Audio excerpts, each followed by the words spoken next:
Hello everybody, and welcome to another weird, bloggy, geeky video, this time on the new car. And well, I don't know a great deal about Mark III Fiestas until fairly recently, to be honest. And I wanted to find out exactly the car that I've bought and the specifications that it has. And of course, naturally, with every single car that I've ever bought, you have to buy the period correct brochure, and the price guide just so happened to come with it. This is a valuable source of information. If you want to restore a car to an original or near original condition, I always say buy the brochure. The brochure is the perfect standpoint of what the specification should be, how it should look as well. So this is like gold dust, and this is in remarkably good condition. And this is the launch brochure, by the way, April. So one whole month before the car was actually registered. So this is, as I say, it's a very early car. And I would dare say it's number 3. Number 3, Mark III.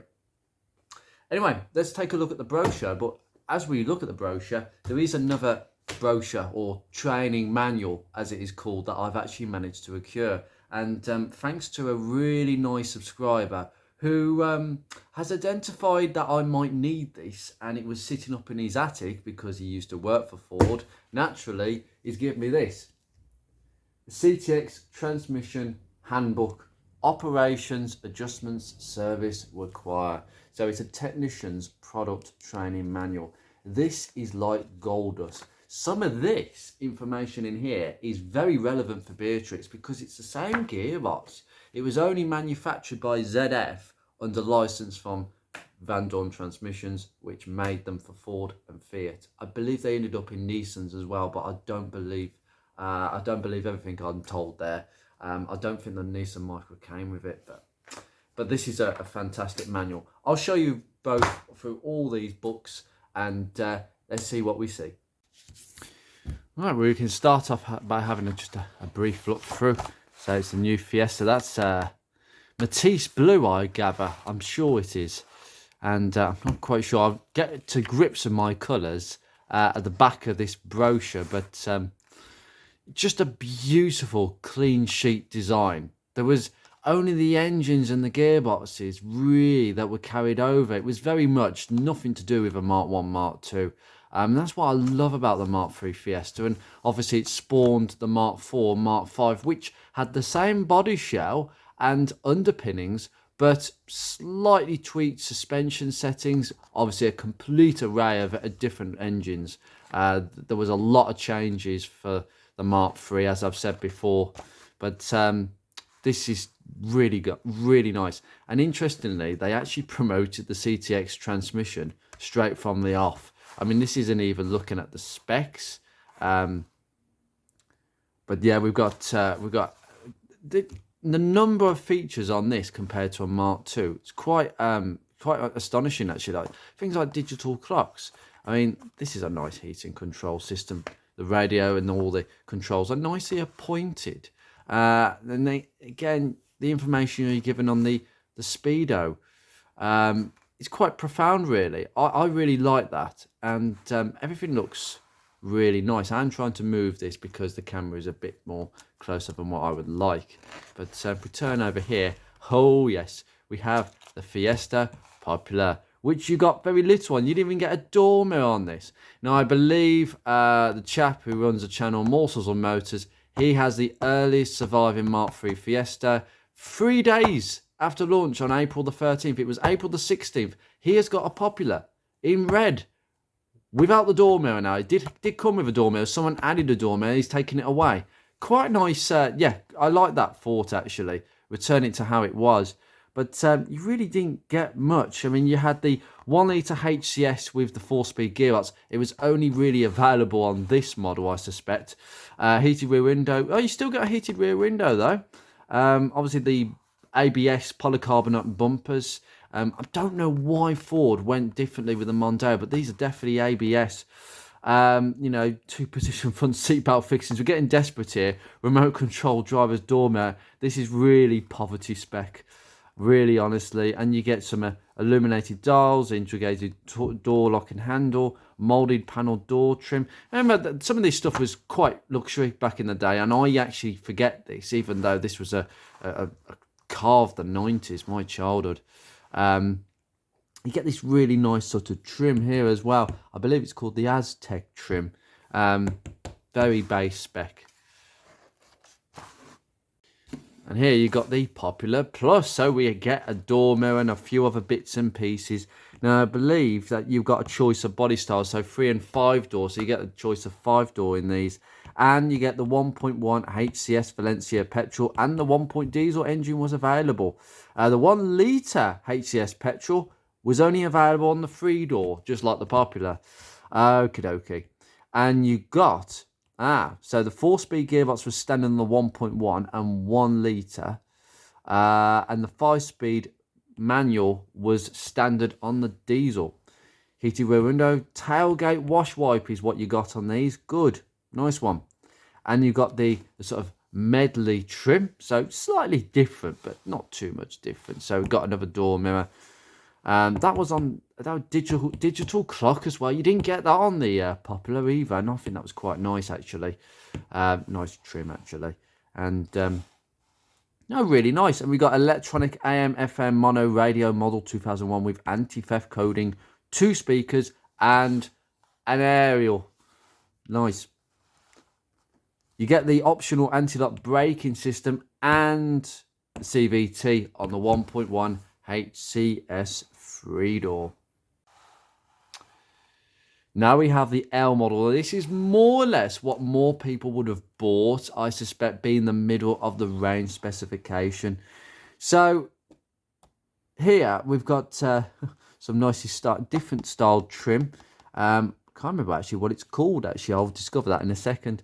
But you've got a choice of 3 and 5 doors again. The 1.1 Valencia or the 1.8 diesel. Both of them come with 5 speeds in the L. That's interesting. So not just the diesel model, the manual as well. Black body side mouldings, these. Silver wheel center covers, so they covered up the center. That's quite nice. 60/40 split back seat. Intermittent white function. We know how important that is. It really is. Colour-toned fleece carpet. Oh, that's interesting. Didn't know that one. It's the Madrid fabric. The seats are Madrid fabric with, obviously, the doors as well. Obviously, digital clock again, low compartment light, dipping mirror, and the optional ABS system. The ABS system is weird. It's mechanical. It's like sort of a chain-driven. You've got 2 modulators behind the drive shafts at the front. It can only be fitted to the manuals, by the way. And you've got that a belt that drives the modulators. It's really mechanical. It's not electronic in any single sense. But then everything else in 1989 especially wasn't very electronic. Oh, that's just such a beautiful colour, Matisse Blue. I have to say, it is a really nice colour. Interestingly, we've got the indents straight away. Now, this is the LX model. As I said before, the LX model. Was this the first car to use the LX trim name?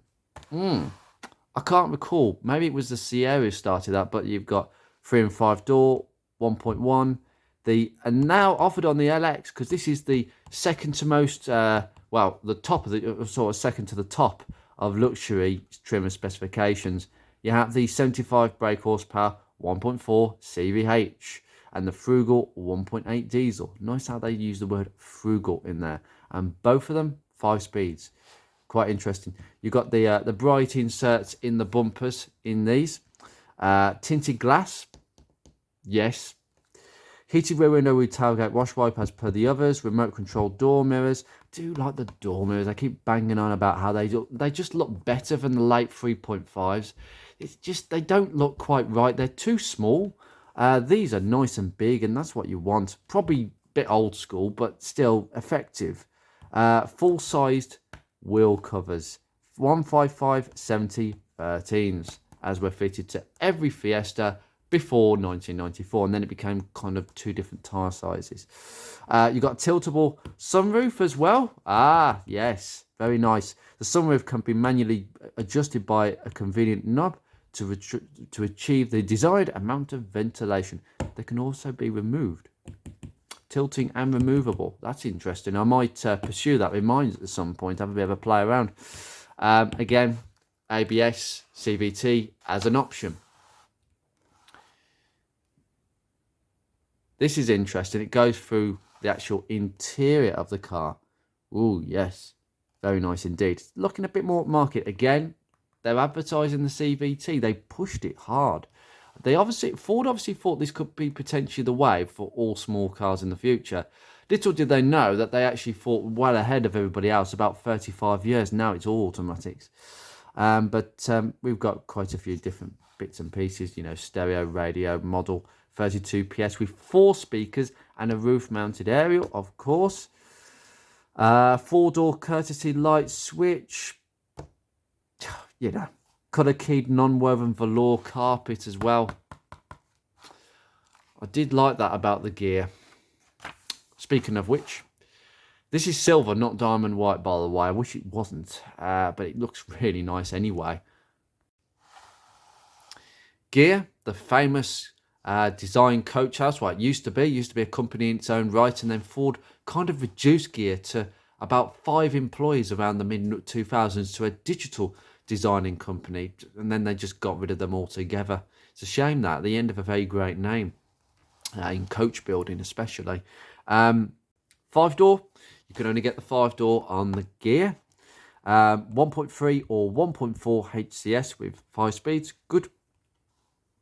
You got the grey paint treatment, which everybody keeps telling me it's stone chip. Yeah, there's no actual code, because I think for Austin Rovers, there was a specific colour for that. Tempest Grey, they called it. They did it on all the Austin Maestros, Montegos, Rover R8s of this time. But no, Ford just didn't give a name. I think they slapped whatever they had on the shelf, which is going to give me a problem with the paintwork on those rear arches that I want to just tidy up a little bit more. And as long as it's better than what it is, I don't mind. Grey paint treatment on both front and rear valances. Yes, indeed. Absolutely. I might go over just the bottom ends of them as well, just to be safe. Body style mouldings, black decals on the B pillar. Central door locking with the torch key. Oh, yes, definitely. Heated rear window and tailgate wash wipe. Remote control door mirrors, tinted glass. Full-sized wheel covers and glass sunroof. Quite luxurious. I mean, this is the interior as well. You got this electronic tailgate release, electric front windows, of which I can only use one at the moment. I'll get onto that one at some point. A woven seat, yeah, nice. Those woven net baskets are really, really useful. Again, my radio works, good one, but I don't have a heated screen. Very rare option, that. Very, very rare. The heated front windscreen was pushed as an option on this, but I've got the 32 PS cassette player with 4 speakers and radio. Some people have said, get one of those cassettes that actually convert into a 3.5mm jack. That is an excellent invention, but there's too many cheap ones that don't work properly. So I'm going to have to buy a decent one so I can actually listen to music off my phone through a fake cassette. How clever is that? So a variable position front seatbelt upper fixing. That's actually something we all take for granted today, where we can adjust the seatbelt to go up and down. Luggage compartment, carpet with soft wheel sidewall and wheel arch trims. Yes. It just looks really nice. Although the seats are going to look better than what they look on mine. They're going to look like this because the fabric needs re-gluing to the foam. It is a bit of a problem on these, but they can be re-trimmed. It's not the end of the world. But mine looks like sort of camping seats at the moment. The 1.6S. Now, this is the start of sort of the lower end sort of sport models like the Z-Tech. The Z-Tech is the sort of entry-level sports spec, and this was the same, you know, fog lights, small spoiler, that sort of thing. And you got the 1.6 CVH engine, developing 90 brake horsepower for strong acceleration and 108 miles an hour top speed. That's not too bad. The rear drum brakes have been increased to 8 inches for better stopping power. You get a front anti-roll bar. You get the same grey treatments, driving lights, you know, tailgate spoiler. Really nice car, that. And then the next one, wow, actually, to be fair, they've added quite a few things to the S. Bigger bolsters on the seats, slightly different check pattern on the seats. They're called First fabric. That's quite interesting. Oh, I didn't actually realise. What are the gear seats called? Can't actually find out what they are. I'll come back to that in a second. But yeah, 2-spoke soft touch steering wheel. You got this trimmed, obviously, door panels on the door cards, which is just really, really nice. An illuminated cigar lighter, bits and pieces like that. Not too much, just kind of entry level. Wow, this is the one that we keep seeing. And I do like these wheels, and they've ended up on a lot of Mark IIIs. Mark III Flights, Mark III Caymans. This is just superb, isn't it? And apparently there's a drag coherence of 0.35 on the XR2i. Oh, good grief. Yeah. Anti-corrosion treatment. High security door locks. Yeah, on the hatch and filler flap. Central locking. Obviously, we have the 1.6 EFI CVH engine.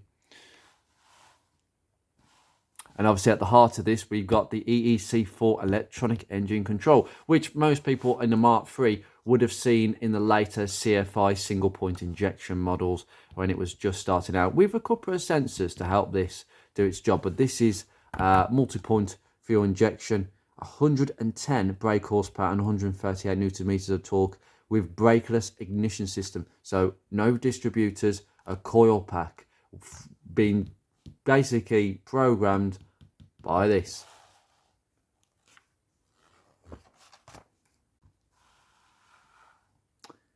Yeah, beautiful, beautiful colour, that.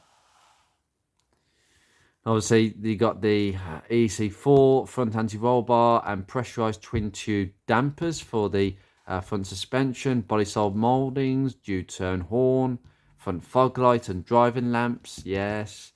Central locking with a torch key, tilt and glass sunroof, tailgate spoiler, tinted glass. Just, it's got most of what you'd want at this sort of price spec. That's nice already. I like that. And really, there isn't a lot of difference, just little tiny inserts here and there.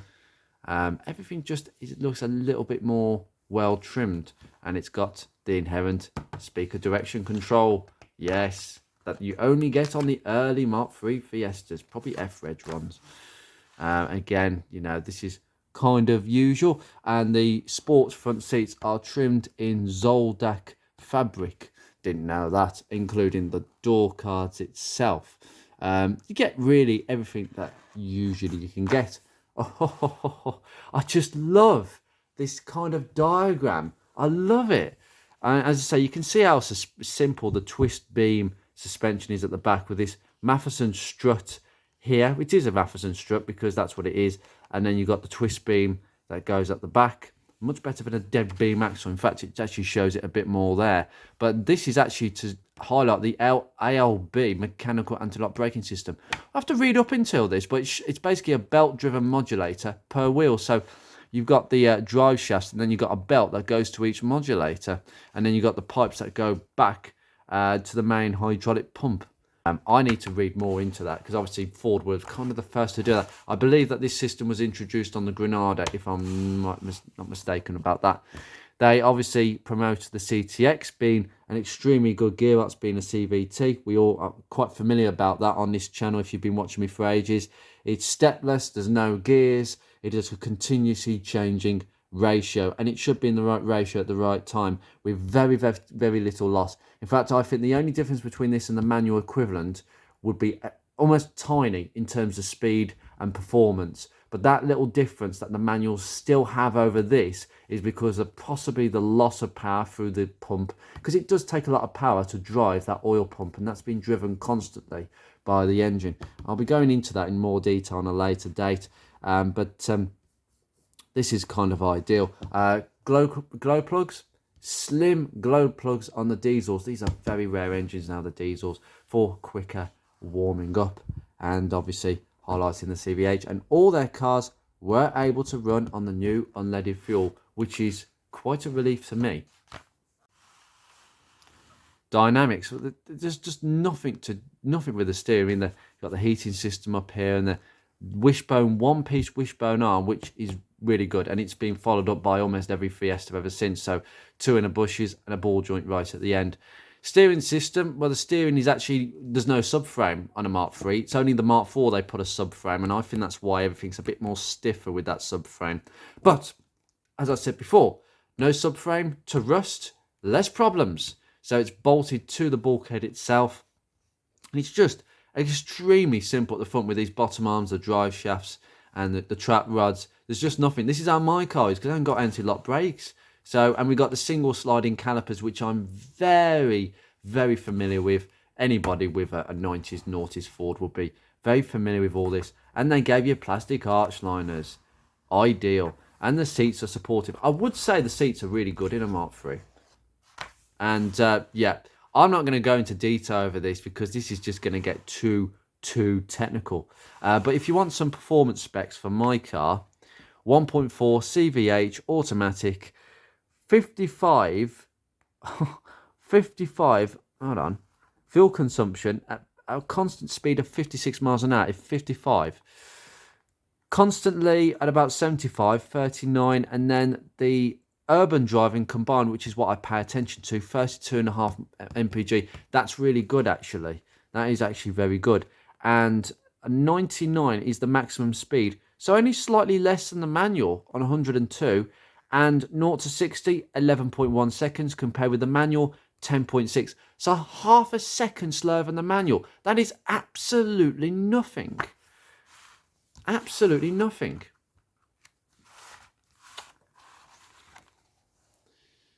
Just going to turn over here. I've got more here.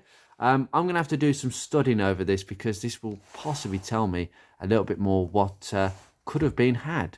I mean, these are some of the options. Wow, honest to God. Yeah, we've got some optional warranties. The optional warranties were actually quite expensive from what I've seen. Oh, we have the colours. Maritime blue, Matisse blue. So that's more solid. That's more, much more shinier. But I don't think it's metallic. Radiant red. That's the colour of Morsels and Motors' popular car. Olympic gold. I can see why that didn't catch on. Black, Strato silver. We've got a few others as well. You know, we've got diamond white, which mine is. Solid body colour. Ivory white. Galaxy blue. Burgundy red. Strato silver up there, Mercury grey, Tasman blue, Aqua jade, magenta, and Matisse blue. Magenta's quite a striking colour, actually, and we can kind of see it here, really. But overall, I didn't see. I've seen a couple of diamond whites hanging around, but again, they're all kind of rare cars. And we've got all the trim fabrics here. Really nice that. I've got the Astral, but it'd be the Astral. Oh, I think it'd be the Shadow. Yes, it would be. No, hold on. Diamond white, Ghia, S. There's different types of shade per spec. So it'd be the S, which would be, I think it's this one. Yes, the Shadow. S stands for Shadow. So this is my trim. Quite interesting. And then see the last page here. Just about warranty and stuff, really. Yeah, I like to have some of these stickers made. I think these are really cool if you could have some of these made. Obviously, some of these have probably been made all for anyway.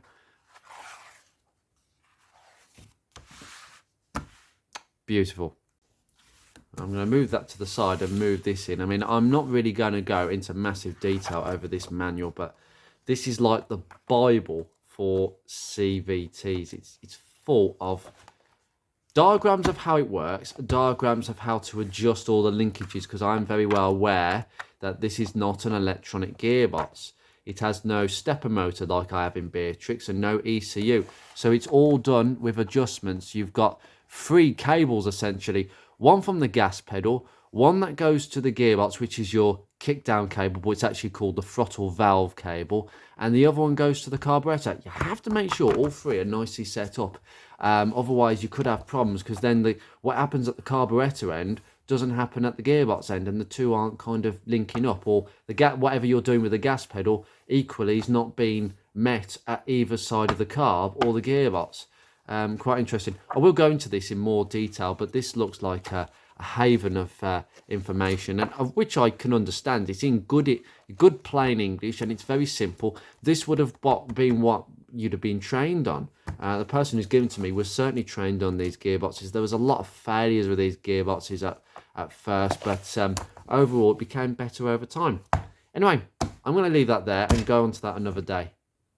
Well, I hope you enjoyed this just brief episode looking at the brochures. I didn't want to go into too much detail because it always gets too geeky. And most of you probably know this already if you're watching this, if you're into Fiesta Mark IIIs or not. As I say, that's quite interesting. That is really interesting.